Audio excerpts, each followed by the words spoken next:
It's up to the human to make the bikes go, but it's up to the components to make them stop and do all sorts of other things. We're talking with Double D from SRAM. Doug, fill us in on what's new from in the component side. Well, we make them stop, we make them go, and we make them squish. Something that's pretty exciting for this year is we've come out with a whole new platform for our RockShox SID.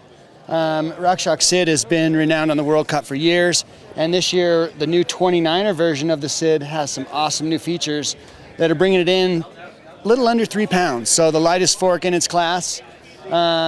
Moving up for 2012, we also have a new Elixir series. So we've got Elixir brakes starting at Elixir 5 all the way up to the XX. Some awesome changes this year that increase performance and have made a great system. Well, before we get too much further, let's talk about the shock. What is, beyond taking some weight out, what are some of the unique characteristics that it does? Well, motion control is really the platform that sets RockShox apart. Motion control is a very simple and very elegant design that controls your compression, allows for a threshold for climbing and for fire roads and stuff, and then also has a full lockout. And so when you're doing those long fire road climbs, you don't lose any power. And so it really helps the rider propel up the hill, especially with those 29-inch wheels rolling over everything. So for our Park City point-to-point or any of those endurance races, a package like this is suited perfect for this area. Okay, and with the Elixir series, talk about what are some of the unique features there? Ergonomics is really one of the things that sets the Elixir series apart. All brakes in the world really pull in a straight line, and the Avid brakes actually move out a little bit. And if you look at the natural way that your finger pulls, it actually moves a little to the outside.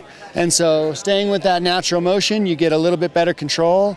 It's a more natural feel, and it's something that you don't even think about while you're riding. And that's really the sign of a great product, something that never even enters your mind and just keeps working. So. All right, and now let's get down to the drivetrain. Of course, you got to push the pedals with your own 2 legs, but it's important to have a drivetrain that keeps things shifting smoothly up and down the trails. And you said it, you're pushing it with your own power, and so efficiency is really where the SRAM 2x10 drivetrain shines.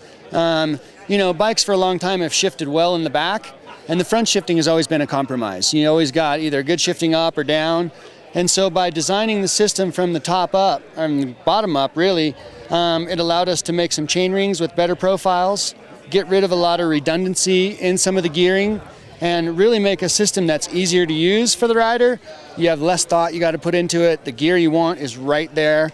And we like to say the right gear all the time. So the new 2x10 saves weight, more efficient, and makes riding just a little more fun. So I'd like to say from all of us out here at DealerCamp, and especially the SRAM guys, get out and ride these beautiful trails and enjoy Park City every day. Thank you.